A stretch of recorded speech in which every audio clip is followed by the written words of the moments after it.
Es decir, lo primero que me debo de centrar es en aumentar mis ingresos.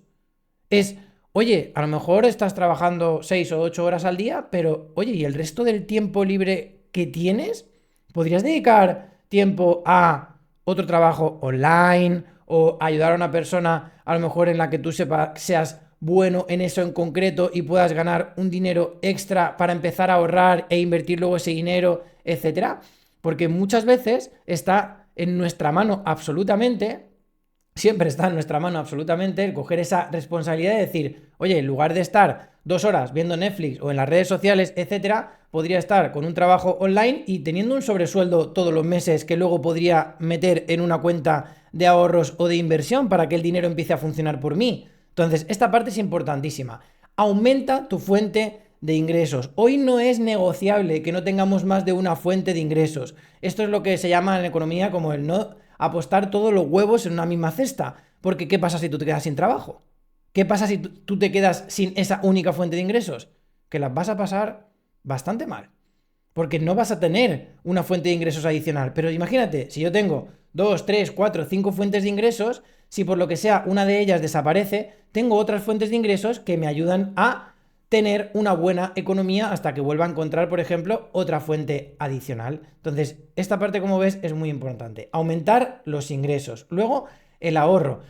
Me da igual que sean 25 euros que 250, no importa. Aquí yo tengo una regla que es el diezmo. Y si no puedes ese 10% de lo que ganas, aunque sea un 5%, da igual. Créeme, si lo más importante no es cuánto ahorras al mes o cuánto metes en esa cuenta, es que crees el hábito de meter en esa cuenta todos los meses un dinero. Me da igual que sean 5 euros, 50 o 500. Pero compromiso en que según entra el dinero, automáticamente el 5 o el 10% va a esa cuenta y no lo toco, ahorro. El tercer paso es la inversión.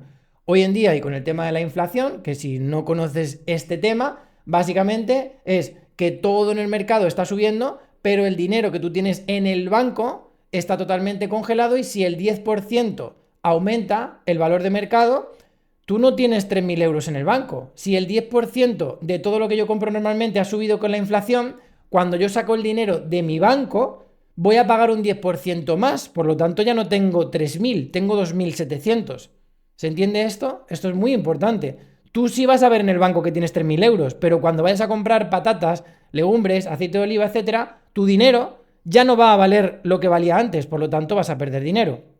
¿Cómo vamos a solventar esta parte? Con la parte de la inversión.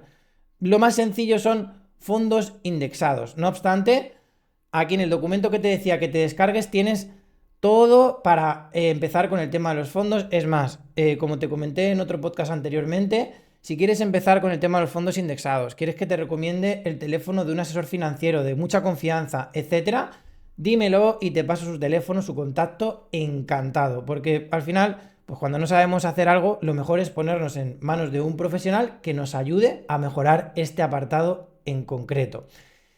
¿Por qué es importante el tema de el tema de las inversiones? Porque ese dinero va a ir aumentando con el tiempo. Un fondo indexado lo que hace es generar un dinero por meter ese dinero en esa cuenta. Para que te hagas una idea, yo por ejemplo los fondos que tengo aumentan en torno a un 10-12% anualmente. ¿Qué quiere decir eso? Que si yo he metido 1.000 euros, al final del año tengo 1.100 euros en esa cuenta.